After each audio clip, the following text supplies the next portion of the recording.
Buenas noches. Qué honor, qué gusto volver a estar en mi casa aquí en Colombia. Compartimos un gusto similar. Usted y yo amamos el lugar de la presencia de Él, ¿verdad que sí? No hay mejor lugar para estar que donde está la presencia de Jesús. Y claro, esa presencia de Jesús tiene unas dimensiones maravillosas.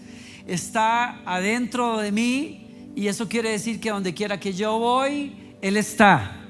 Alguien dijo, un escritor de mis escritores favoritos dijo una vez: los cristianos y los seres humanos siempre tendremos que lidiar con esa sensación de desfase entre la realidad de que Dios vive en mí y la realidad de que no lo siento, de que no lo veo, de que trato de conectar las dos cosas y a veces no empatan. Y él dice: lo cierto es que ese desfase es algo con lo que vamos a tener que lidiar toda la vida.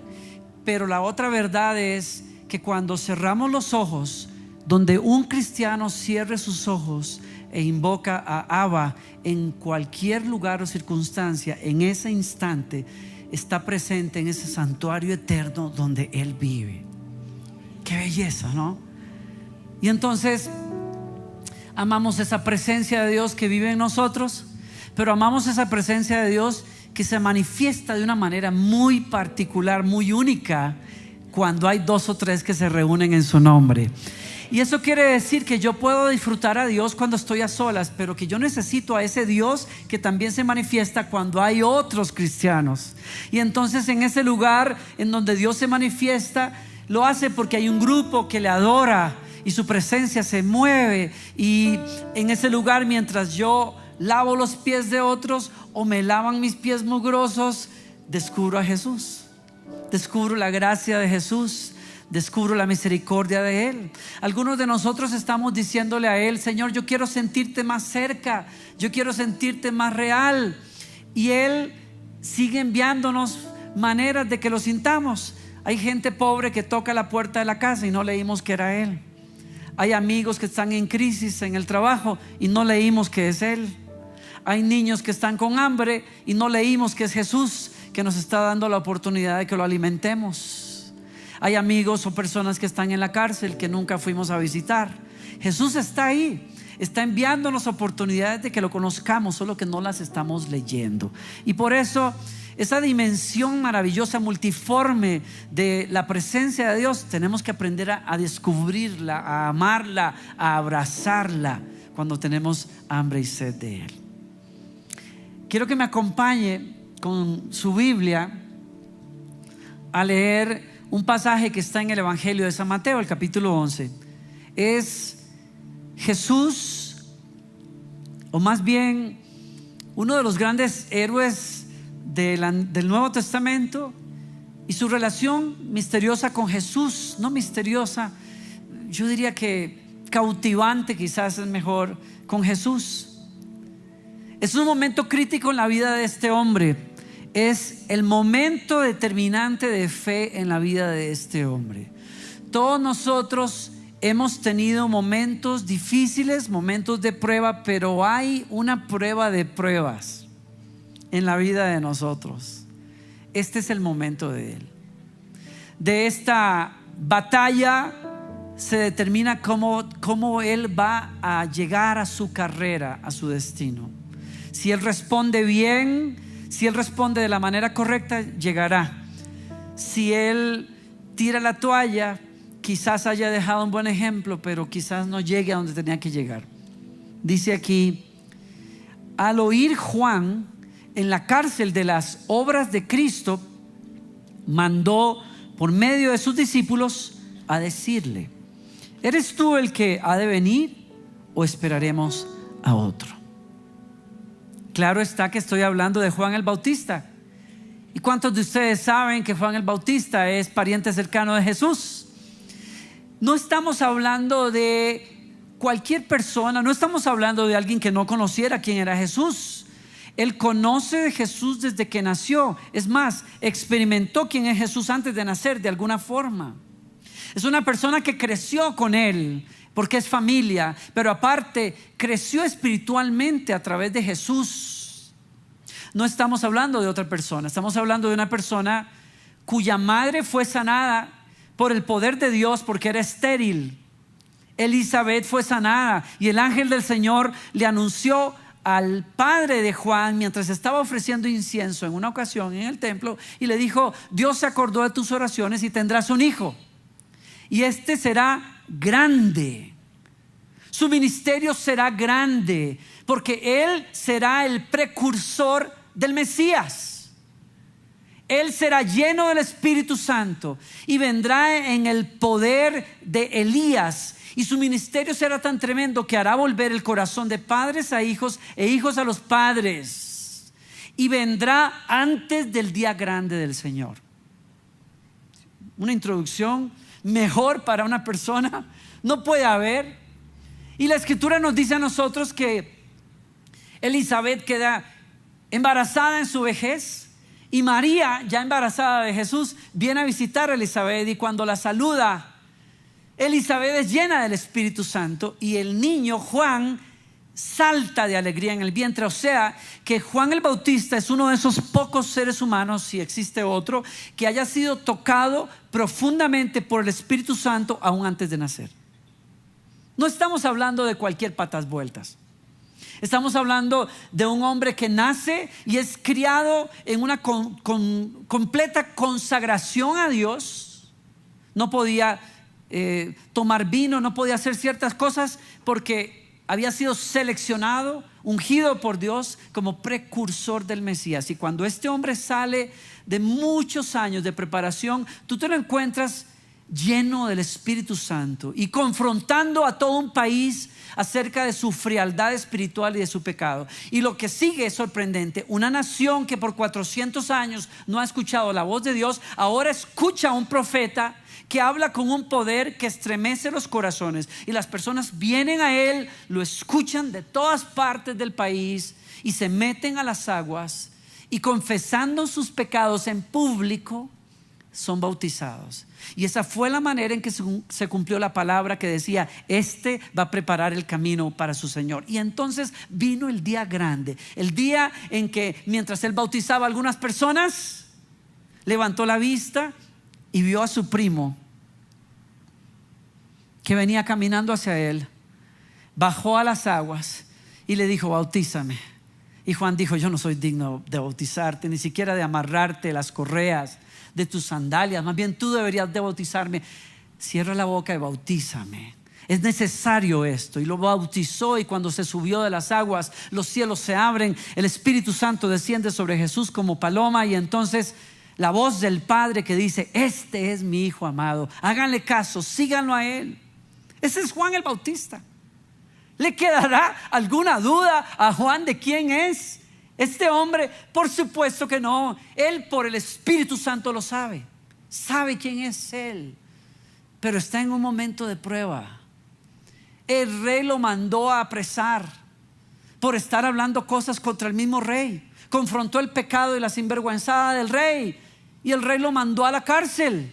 Y ahí está Juan en la cárcel, en un lugar solitario, quizás con una ventana pequeña, tratando de resumir toda su vida. Y lo que hay es una tremenda confusión en su vida, porque ¿qué pensarías tú después de ser lleno del Espíritu Santo y usado por Dios, después de tener tanta fama y de ser conocido y reconocido? Ahora estás metido en una cárcel, estás preguntándote: ¿y es así como termina? Y manda a los discípulos, a sus ex discípulos, a decirle a Jesús: ¿eres tú verdaderamente el Mesías? Porque yo no entiendo lo que me está pasando. Porque si tú fueras el Mesías, yo, tu profeta, no debería estar acá. Deberíamos de estar viviendo un gran avivamiento, pero es todo lo contrario.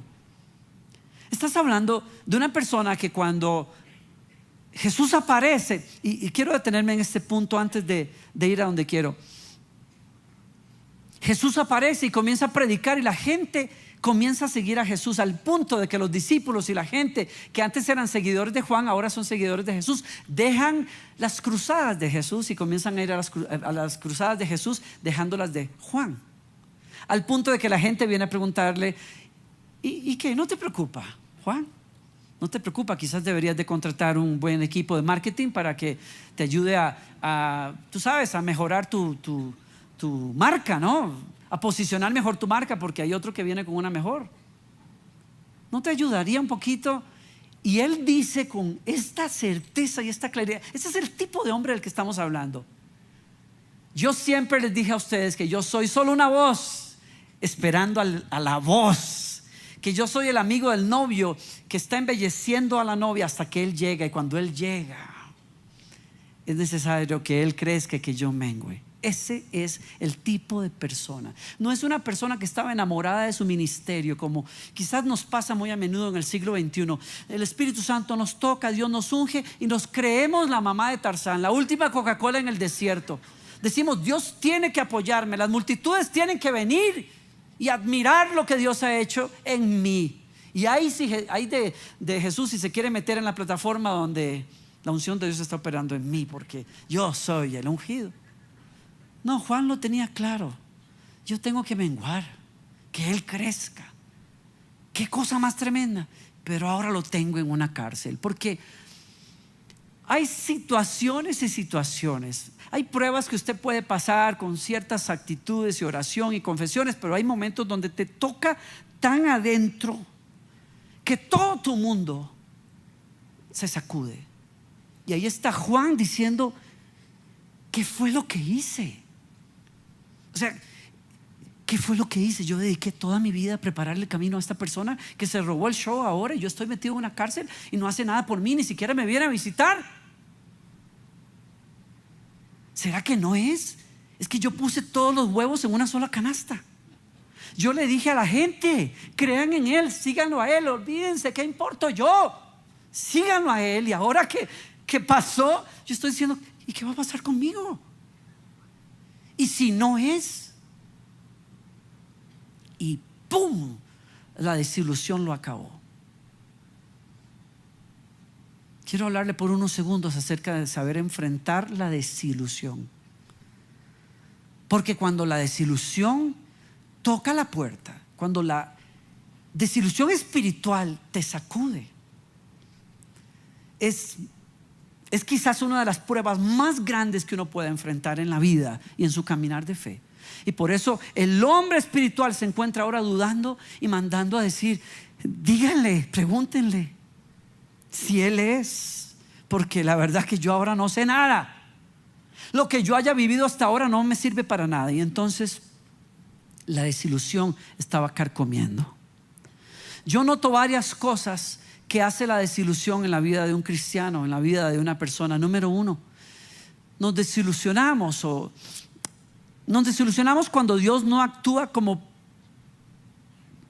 queríamos o predecíamos que iba a actuar. En la agenda de Juan el Bautista quizás nunca pensó lo que iba a pasar. Sin embargo, si usted repasa la historia, el ángel le anunció a su padre que este hombre iba a sufrir, que no iba a ser fácil. Solo que en el momento Juan no se acuerda. Es duro cuando usted ha hecho cosas buenas y la gente hace cosas malas contra usted, y usted dice: ¿y entonces de qué me sirvió todo lo que hice antes? La desilusión te acaba.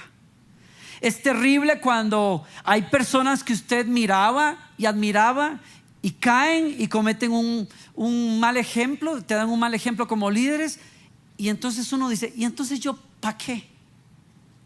¿Para qué me guardé tanto? ¿Para qué busqué tanto a Dios? Si este que era mi líder, mira qué sinvergüenza. Y la desilusión provoca que las personas digan: no, esto no es lo que yo esperaba de Dios. Le pasó a unos discípulos que iban hacia su aldea de origen. ¿Se acuerdan ustedes? En el día de resurrección iban hacia Emaús. ¿Y cómo iban? Cabizbajos, tristes, deprimidos. Y entonces este incógnito, este hombre se pone al lado de ellos y camina con ellos y los mira con curiosidad, y finalmente les dice: ¿por qué tienen esas caras así de corbata? ¿qué les pasa a ustedes? ¿Por qué están tan tristes? Hasta que le da uno pena por ustedes. Y ellos se miran, dice literalmente que los dos se miraron así con sorpresa y dijeron: ¿y este loco de dónde salió? Y le dijeron: ¿eres tú la única persona que no sabe lo que pasó? Y él dice: ¿qué pasó? Me encanta, es que me encanta. Jesús es actor. Y entonces, ¿y qué? ¿Qué fue lo que pasó? Y ellos le dicen, miren cómo le contesta. Dice, está en capítulo 24, ya lo perdí, de Lucas, verso 19. Las cosas que le pasaron o que le sucedieron a Jesús. Las cosas que le sucedieron a Jesús. Que lo mataron, que era un hombre lleno de Dios, que Dios hacía grandes cosas con él, pero los gobernantes lo torturaron y murió hace 3 días. O sea, nunca jamás pensamos que esto iba a pasar. Yo no lo vi venir. Todo lo que yo he aprendido de Dios en estos años jamás me hizo pensar que esto podía cruzar por mi vida. No. Y nos desilusionamos. ¿Le habrá pasado a usted? No diga nada. No vuelva a ver a nadie. No le toque el hombro a nadie. Es con usted la cosa. Entonces, nos desilusionamos. La segunda cosa que observo es que la desilusión nos empuja a perder la esperanza de un mejor futuro. Porque cuando Jesús los cuestiona a estos discípulos, ellos dicen: nosotros, en el verso 21, teníamos pasado la esperanza de que fuera el Mesías. ¡Qué metida de patas! Están hablándole al jefe, están hablándole al Hijo de Dios y le están diciendo: nosotros creíamos de antes, de ya no, de que este era el hombre enviado por Dios, el Hijo de Dios, pero ya no. Creíamos que Él iba a liberar a nuestra gente de la opresión de Roma, pero no. Eso hace la desilusión.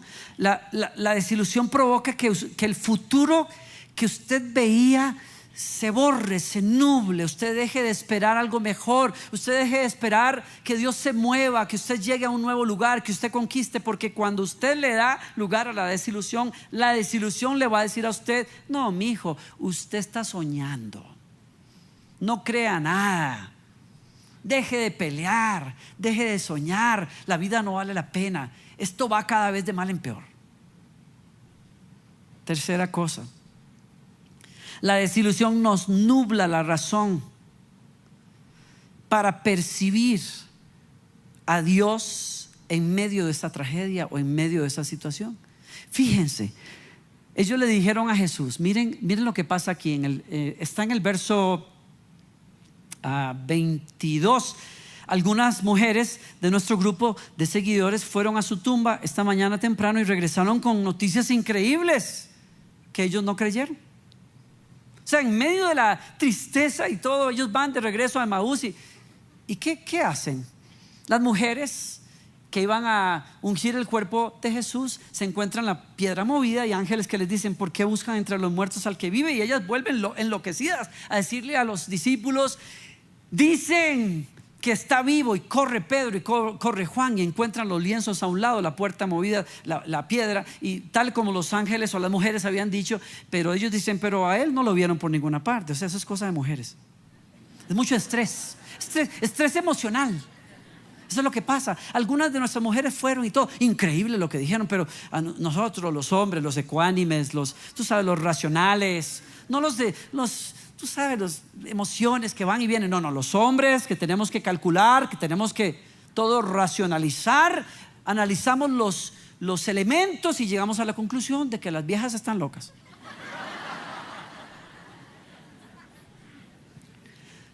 Dios puede estarte enviando, cuando tú estás en la trampa de la desilusión, Dios puede estarte enviando mensajes esperanzadores y tú no los lees. Es más, vas hacia atrás. Los discípulos de Emaús iban de regreso a su aldea. ¿Por qué iban de regreso a su aldea? Porque aquí no quedaba nada más que hacer. Eran candidatos al discipulado y ahora son nadie. Iban a volver a abrir su negocio, la carnicería y la venta de verduras y chayotes, porque ya les mataron al maestro. Te nubla de tal manera la desilusión que te ves tentado a volver a lo de antes. Quiero que leas eso. El día que tú observes en tu vida, en tu caminar cristiano, que no solamente es que dejaste de venir a la iglesia, sino que dejaste de orar y dejaste hasta de servir. Y bueno, pero cuando tú veas que el mundo te hace ojitos otra vez, y que la discoteca, ese antro miserable donde perdías dinero y tiempo, ahora te hace ojitos otra vez, y tú le contestaste, deberías darte cuenta que quizás la desilusión te está carcomiendo, porque la gente que se desilusiona de Dios o de la fe por causa de un pecado personal o de un líder que falló o por lo que sea, porque Dios no hizo o no contestó mis oraciones como yo quería, esa gente va a tender a ir hacia atrás.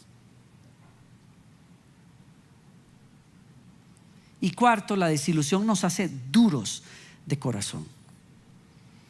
Nos hace duros para creer. Y eso es lo que Jesús les dijo a estos hombres cuando terminaron de lloriquear y decirle: estamos súper mal, qué desgracia, Jesús estaba en el lugar equivocado, haciendo lo equivocado, y le pasó lo peor. Les dijo: qué necios son. ¿Saben qué quiere decir eso en español en nuestros días? Bola de brutos. ¿Qué les pasó a ustedes? ¿Pero ustedes son tontos o qué? Claro, por eso a mí no me ponen a traducir la Biblia, porque sería un desastre. Pero necios es la palabra más fina para decirle a ustedes que son brutos o qué. ¿Qué les pasó? Después de todo lo que ustedes han visto y oído, ¿qué les pasa a ustedes que se vuelven tan duros para creer? Oigan, todo lo que los profetas escribieron en las escrituras. Y a mí me dice algo, que la madre de la desilusión es la incredulidad. Cuando usted decide no poner más confianza o prestar confianza a la palabra de Dios, usted abre puertas a la incredulidad, y de ahí lo que sigue es la desilusión de todo, acerca de todo. Y entonces la escritura nos dice a nosotros que Jesús se dedicó a hacer algo. Y voy a ese punto en estos minutos que me quedan. Esto era la introducción, Andrés. ¿Y ahora cómo hago?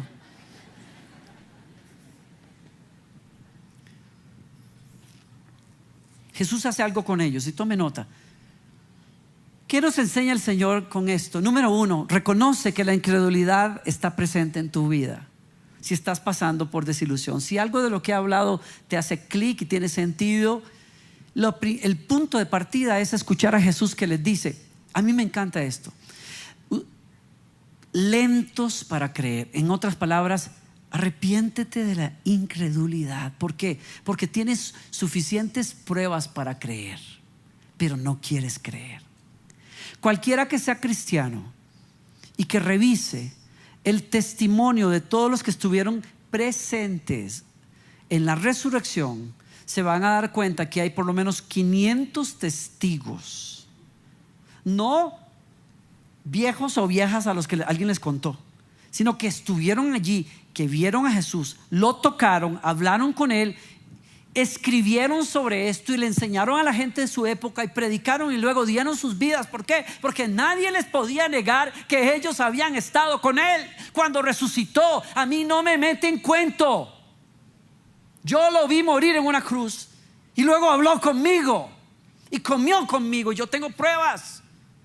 Alguien ha dicho: si tuviéramos que comparecer ante un juez, a una audiencia, para dar testimonio a todas las personas que estuvieron presentes con Jesús resucitado, y les diéramos 15 minutos a cada uno de ellos, tendríamos que comenzar el lunes en la mañana y terminaríamos viernes en la tarde, y no podríamos acabar de escuchar todo el testimonio que hay hoy para que usted crea que Jesús es el Hijo de Dios. Entonces no estamos creyendo fábulas. Usted y yo tenemos suficientes razones para creer. Esto no es una pantalla ni una payasada. Esto es estar siguiendo al Hijo de Dios y tenemos razones.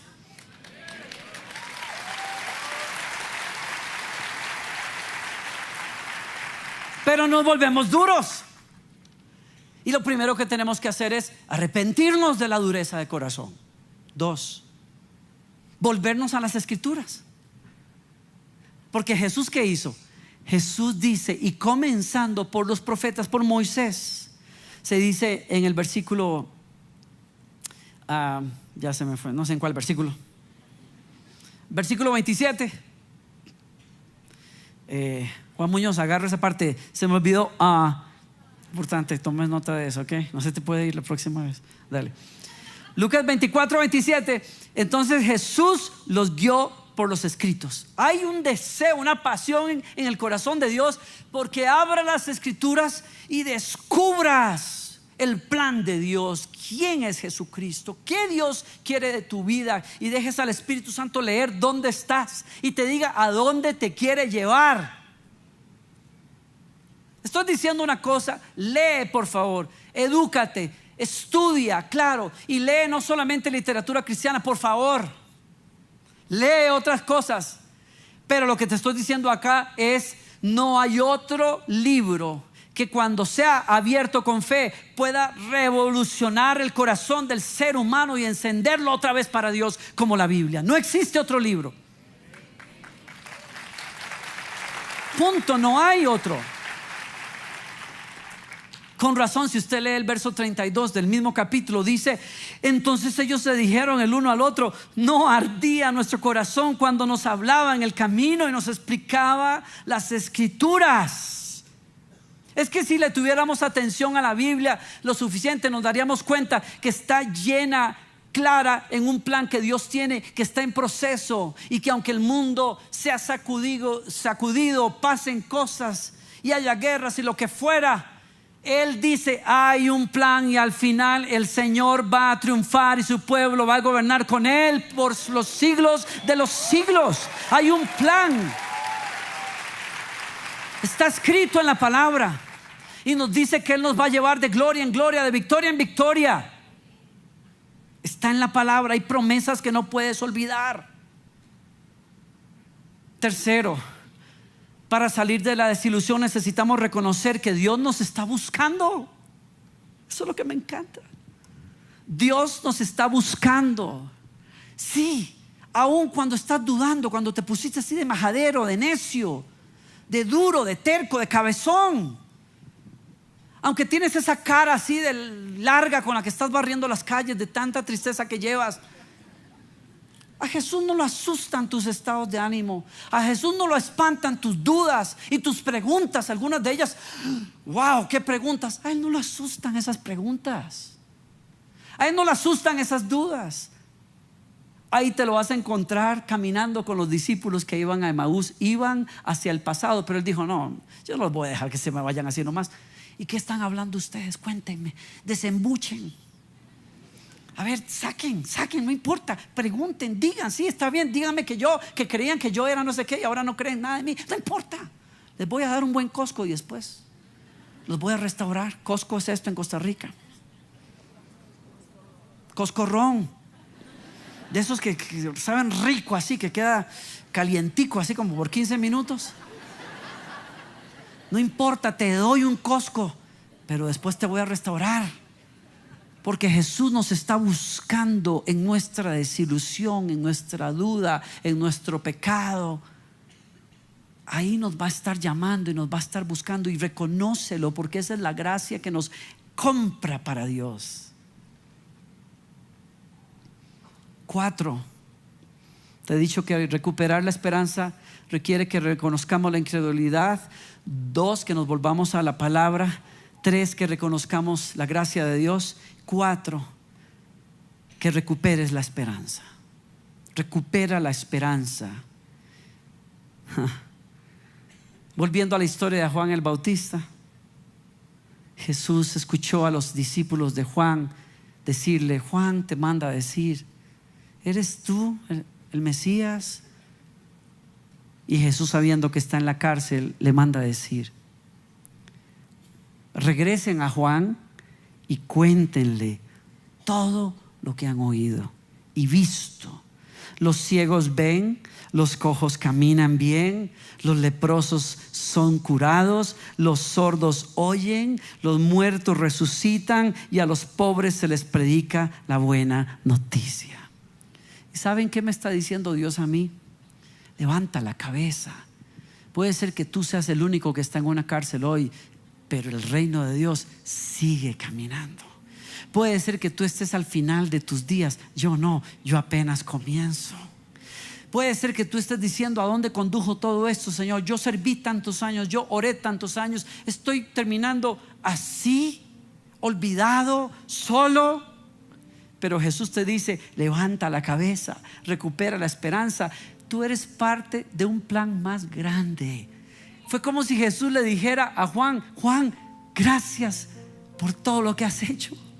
Cumpliste bien tu tarea, pero el reino de Dios sigue con poder.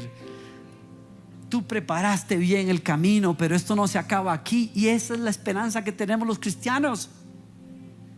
Uno de esos ateos clásicos, Nietzsche o Nietzsche, como usted lo quiera pronunciar, decía hace varios siglos: los cristianos son la gente más patética que existe. No he conocido a gente más acomplejada, más triste, más siempre necesitando que lo convenzan de que lo aman, siempre con culpa, siempre con cosas así. No me convencen los cristianos. Otro escritor de esos maravillosos, Brennan, dice el día de hoy: es que a Nietzsche o a Nietzsche se le olvidaba que los cristianos vivimos entre el día de la resurrección y la segunda venida de Cristo. Que la resurrección nos promete esperanza, pero que el sello viene después. Y mientras tanto estamos en un camino de fe y de lucha, pero que no somos derrotados. Viene el día en que se va a manifestar que todo lo que hemos creído es verdad.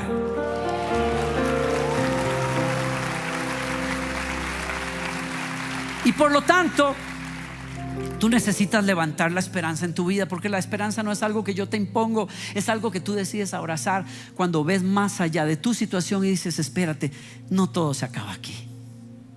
Dios tiene buenas promesas.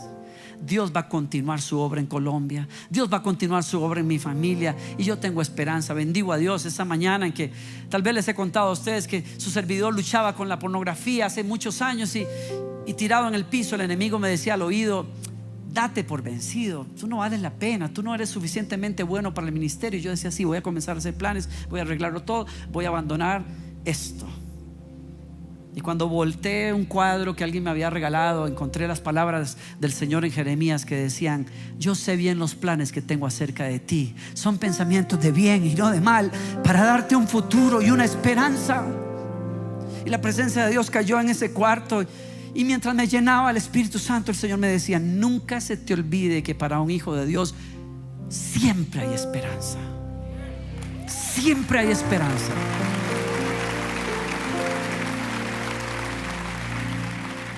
Así es que no sé si estás desilusionado por lo que alguien hizo, porque Dios no ha contestado tus oraciones, o por tus propios pecados o luchas personales. Levanta la cabeza, porque esto no se queda aquí.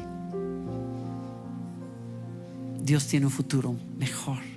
Dios va a terminar la obra que comenzó en ti. Vas a vencer esas cosas, vas a navegar estas aguas y vas a salir adelante. Y vas a ver el reino de Dios corriendo. Aunque te toque ahora estar en el silencio. Yo recuerdo alguna vez regresar de un viaje después de 11 años de ser director de alabanza en mi propia iglesia. Regresar del viaje y encontrarme a otra persona dirigiendo en vez de mí. Y a partir de ese momento, 4 años de completo silencio y no participación en mi iglesia. Ver un avivamiento que estalla en mi iglesia local y yo no ser parte. Ver a los nuevos directores de alabanza que se levantaron a grabar discos que yo soñaba grabar en mi iglesia, con mi iglesia. Y yo decía: ¿qué pasó con todos esos años? Y silencio, silencio, silencio. Mis músicos terminaron trabajando para la iglesia. Yo tenía que salir solo con unas pistas por allí. Me sentí desilusionado, traicionado, olvidado.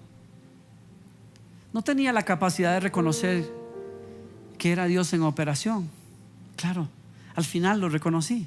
Yo estaba lleno de orgullo. Yo tenía mucha vanidad en el corazón. Yo era una especie de tapón que estaba deteniendo ese crecimiento de otras personas que tenían que ministrar en mi iglesia. Y para hacerlo, Dios tuvo que ponerme a sufrir un momento para continuar su obra. Y en esos días vino Claudio Freyson a San José, Costa Rica. Tuvo una cruzada, me mandó a llamar para saludarme. Y cuando entré en el camerino me dice: ¿cómo estás? Y le dije: bien. No, ¿cómo estás? Y le dije: re mal. Me siento súper mal. Y le cuento lo que les acabo de contar. Yo me siento como si Dios me hubiera pulido por muchos años. Y cuando yo pensé que estaba más listo para más cosas, Dios dijo: véngase, mijito.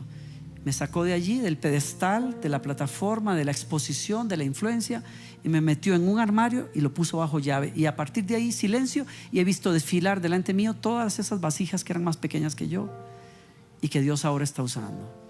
Y me siento mal. Mi iglesia está en avivamiento y yo estoy bebiéndome las lágrimas. Y me dijo: no te equivoques. Avivamiento no son risas solamente y sanidades. Avivamiento verdadero es arrepentimiento. Y cuando Dios escoge para ti la senda del silencio, del anonimato, del olvido, estás a punto de experimentar lo que es verdadero avivamiento. Y me di cuenta que sí, pero es duro estar en esa cárcel, es duro estar en el silencio. Pero tenemos que alzar los ojos y ver más allá. Esta meditación se inspira en una visita que hice a una mujer de Dios en estos días. Es una mujer que está muy enferma. Los doctores la han desahuciado ya después de haber batallado con el cáncer en el cerebro. Y cuando yo conversaba con las hijas de ella, unos momentos antes de que ella me recibiera en su cuarto, me dijeron: está siendo duro para mamá, porque mamá es una pensadora, mamá es una general en el reino de Dios, es una misionera que ha dado toda su vida a Latinoamérica, ha levantado institutos bíblicos, ha escrito libros, ha entrenado pastores, fundado iglesias, es una campeona, pero es una mujer bien, es una pensadora. Y cuando vienen las noticias de esto, nos dijo: entonces, esto es así ya, o sea, aquí se acabó todo, o sea, así voy a terminar yo, así termina todos estos años. ¿Y qué me dicen ustedes? ¿Que tengo que rendir ya la esperanza? Porque ¿qué? Ya esperar aquí a que venga la muerte. Entonces, y sus hijas le dan palabras, pero se hizo quizás más profundo para mí, o se evidenció la batalla de una santa de Dios, una mujer guerrera. Cuando entro en su cuarto y nos dan 5 minutos para estar ahí, ella está muy bien, tranquila, pero nos dice: gracias por venir a visitarme. Y mi esposa y yo casi lloramos diciéndole: gracias a usted por recibirnos, porque yo sé que estoy delante de una héroe de la fe. Y después las palabras que me sacuden: yo no sabía que iba a ser así. Una se siente muy olvidada en estos momentos.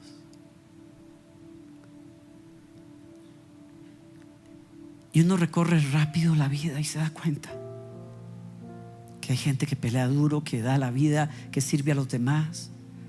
Uno que ha estado en plataformas, la gente lo sigue, lo aplaude, pero vienen días en que esas personas no van a estar, y lo que uno da por los demás, de pronto uno dice: ¿y cómo es?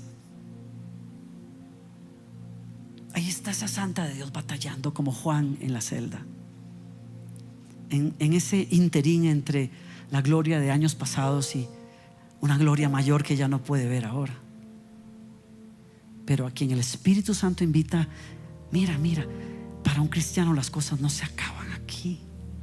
Tú eres parte de un plan más grande. Y eso creo que es el mensaje del Señor. Cuando una noche sus hijas me dicen, se levantan en la mañana, después de batallar muchos días con el ánimo, y les dice: anoche tuve unas visitas. Y sus hijas le dicen: ¿ah, sí? ¿A qué hora? Que no las vimos. Y ella les dice: la verdad es que no sé, mijitas, no sé si fue un sueño, porque no me parece un sueño. Conversé con unos seres muy especiales que estaban en la puerta de mi cuarto y se sentaron en el regazo de mi cama.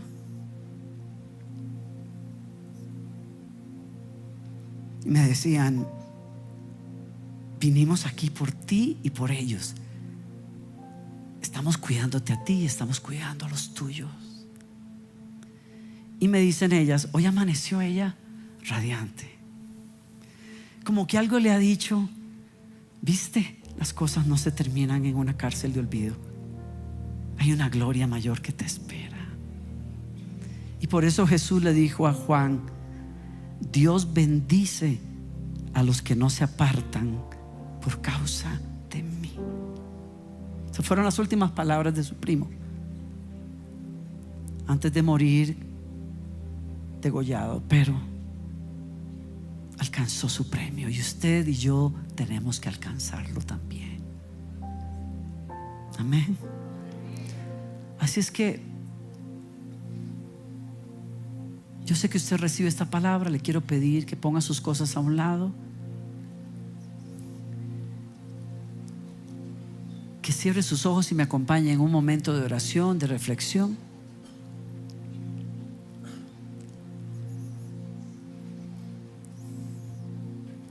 Y yo le invito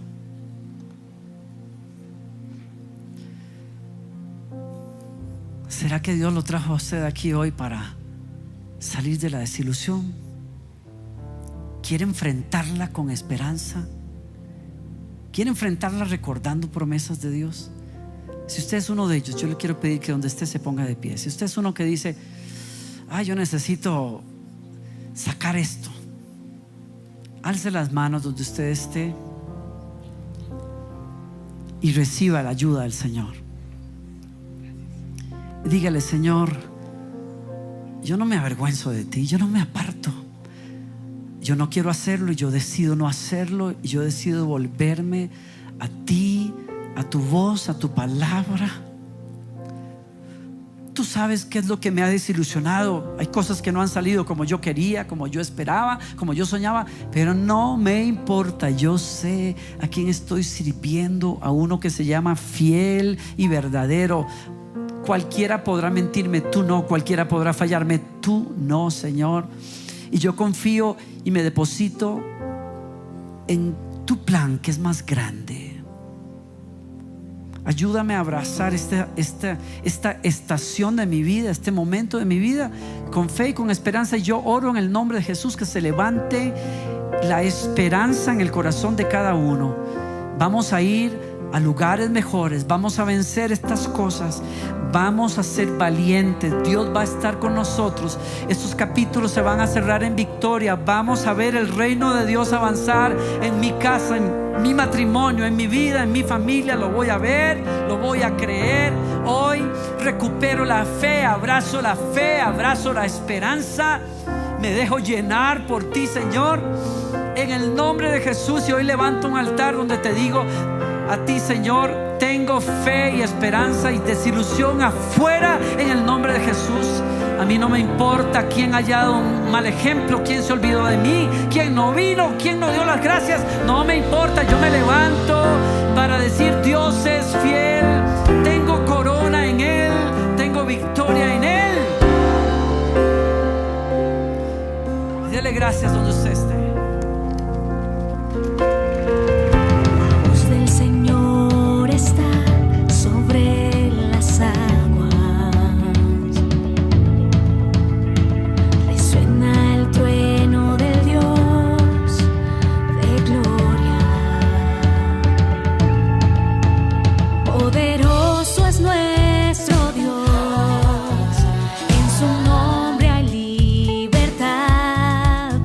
No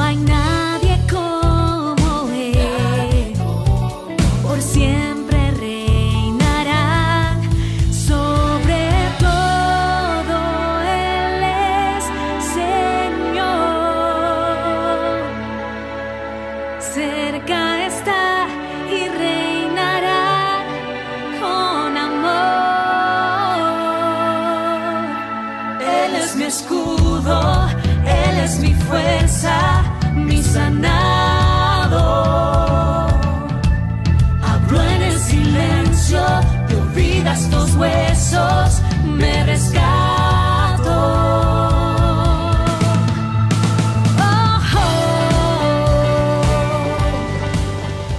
Si les gustó este video, pueden suscribirse al canal de El Lugar de Su Presencia en YouTube. De esa manera gozará de todos nuestros beneficios.